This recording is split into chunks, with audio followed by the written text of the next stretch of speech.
Hey guys, I hope everyone is having a fantastic week. We miss you so much. Can't wait to see you all. I just wanted to bring you to a little story that I've been reading in Daniel chapter 3 about Shadrach, Meshach, and Abednego. Yeah, just a quick little chat here. In this story, these guys, they were set up to rule over the province of Babylon. That was theirs to govern. They were pretty high esteemed by their king in Babylon, which was a world power.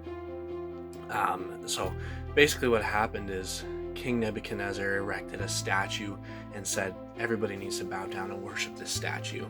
But these guys, actually, side note, showed some submission that is, and reverence to their king that is unparalleled in my opinion.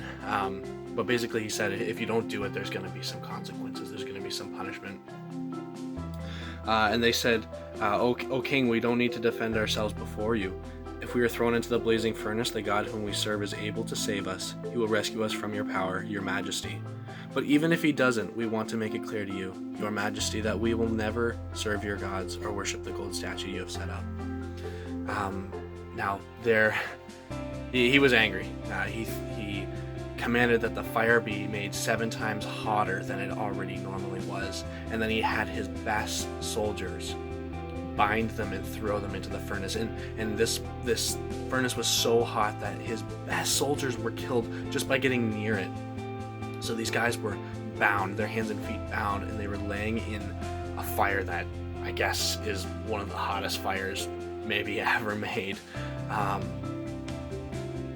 But they looked around and realized they weren't alone.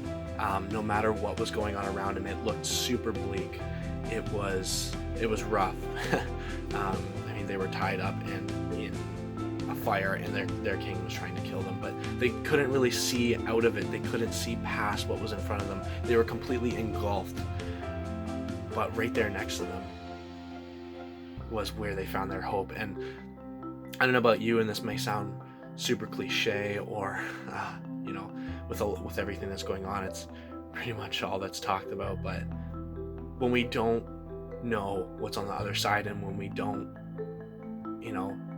feel like we normally do, and when we feel like we're completely engulfed or even bound and tied down, or everything looks bleak, we get to look and see that there is another person in the fire with us. And the good news and the hope in all of this, and the amazing thing in all of this, is that God is willing to come down and meet us where we are. He's willing to come join us in this and fight for us and lay out the path before us so that we can follow him. But when we're engulfed, when we're tied down, when we certainly feel like the situation's bleak, he is right there with us.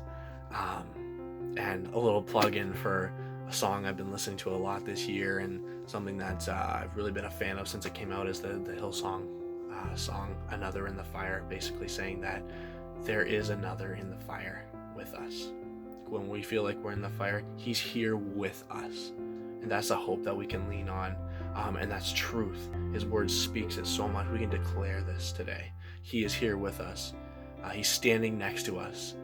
But when everything looks bad, he stands before us.